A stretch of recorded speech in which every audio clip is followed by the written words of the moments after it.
Today, class, we return to China. Remember that China was an ancient civilization that had emperors for thousands of years. Pictured here is Emperor Puyi, the last emperor of China. He was removed from his position in 1911. How exactly did he become the last emperor? In 1949, about 40 years later, communists gained power under Mao Zedong. This is pretty significant given that this is happening during the Cold War between the United States and the Soviet Union. Remember, the Cold War was a war of differing ideologies between capitalism and communism. Remember who was afraid of the spread of communism? If you said the United States, that is correct. The US is going to feel really nervous about China falling to communism.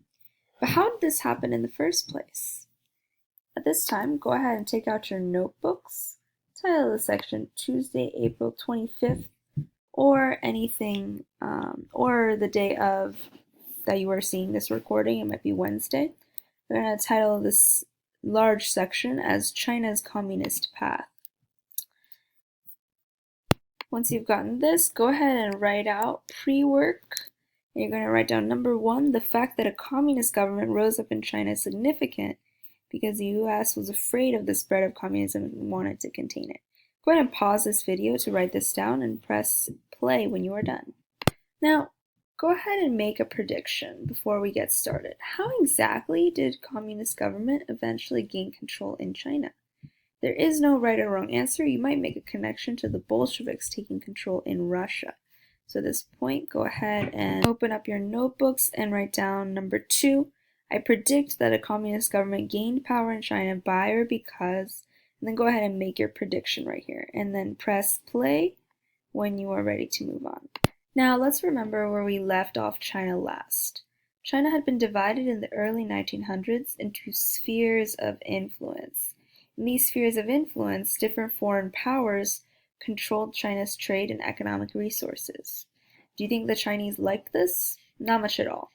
How might China then regain power from these foreigners? Many Chinese people believed that China needed to modernize their government, military, and other aspects of Chinese life. In other words, become more like the foreign powers in order to defeat them. Let's go ahead and write this down in our background information in our notebooks. So at this point, go ahead and open up your notebooks, write down background information, imperialism. China had been divided up into spheres of influence. Trade and economic resources were under the control of foreign powers. Chinese believed that modernization and nationalism were the key for survival against these foreign powers. Hit pause to write this down, and then hit play again when you're ready to move on. Now, this background of imperialism brings us to our key question.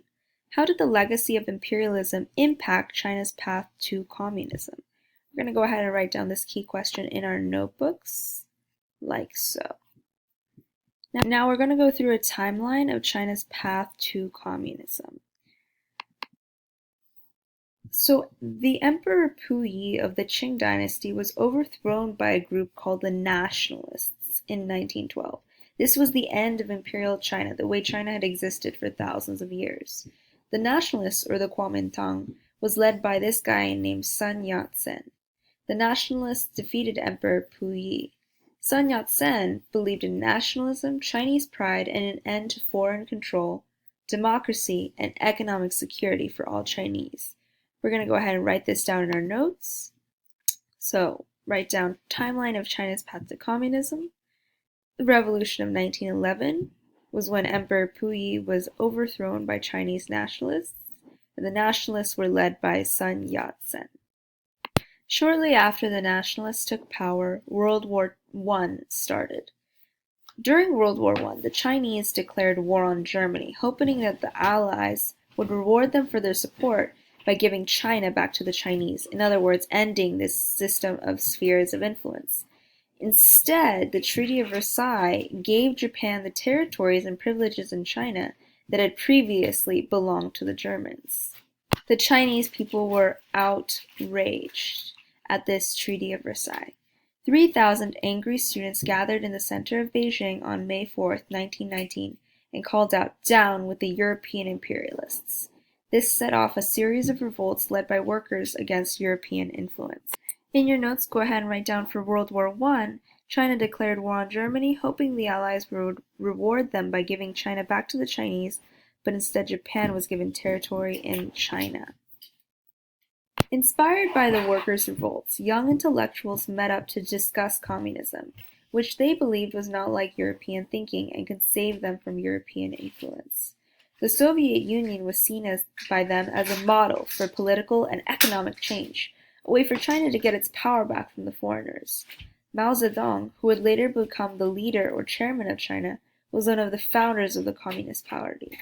Mao believed that the peasants, not just the factory workers, would become revolutionaries.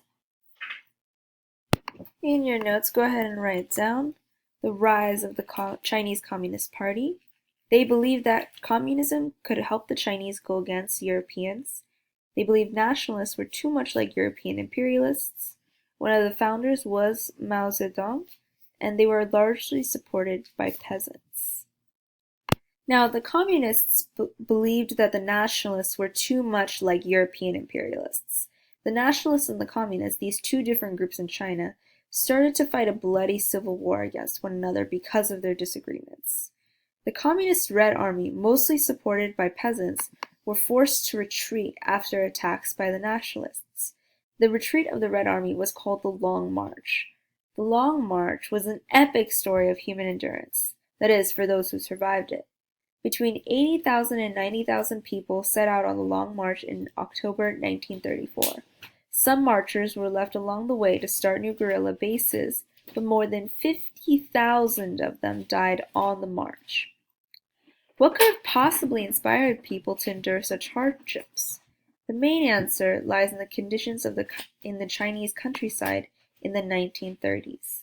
Most peasants lived lives of desperate poverty, trapped between the landlord and the moneylender, sliding deeper and deeper into debt each year. Famine and drought were regular occurrences. The landlords insisted on their rents being paid despite the high debts, and death merely transferred the debt to the next generation. As the landlords were also the local magistrates, their word was literally law. The Communists, or the Red Army, promised to end the power of the landlords. The mere fact that they treated the peasants as human beings, in contrast to the casual brutality of all other Chinese armies, made it possible for the peasants to believe them. Now, in your notes, go ahead and write down the Long March. This was a retreat by communists during the civil war between communists and nationalists. Many people on this march died. Those of whom died were mostly peasants, which showed how much peasants supported the communists. Meanwhile, in the midst of the Chinese Civil War between the nationalists and the communists, Japan took its imperialism to the mainland once again by invading China. This foreign attack forced the Chinese nationalists and communists to unite and work together to save China. This anti-Japanese war turned the communists into a strong force. The war with the Japanese showed the weaknesses of the nationalist government and the strength of Mao's communists. Because Mao had the strength of the peasants, the nationalists admitted defeat and removed themselves to Taiwan. And so this is how the communists ended up gaining power.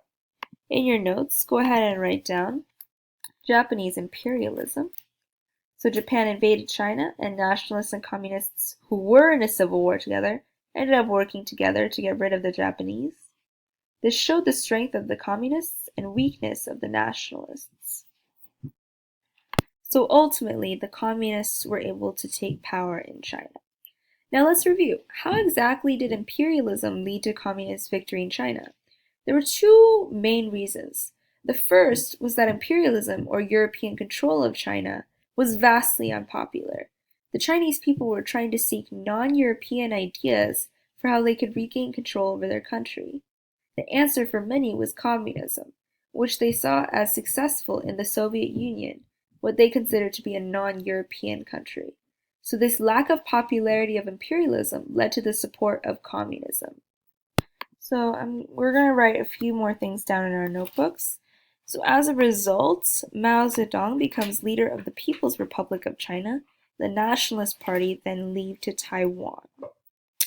Now, write the question, how did the legacy of imperialism affect China's path to communism? We said the first reason was that communism was a way to get power back from the European imperialists.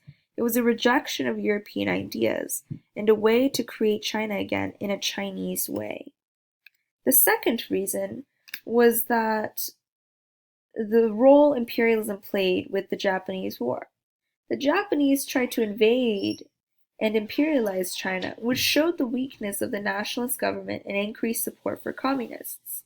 Japanese imperialism then allowed the communists to show their strength against the Japanese and increase their popularity with China's people.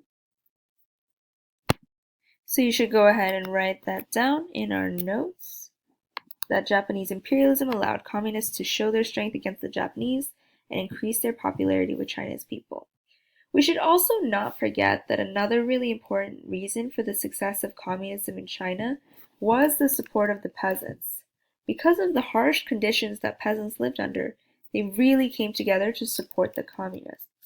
So let's go ahead and write communism in China supported by peasants. And that's the end of our note-taking on communists taking power in China. The next section will be a textbook reading that you will do with your shoulder partners. But be sure to go ahead and get a stamp for these notes on the section on your assignment tracker that says China's Communist Path. Thanks for watching.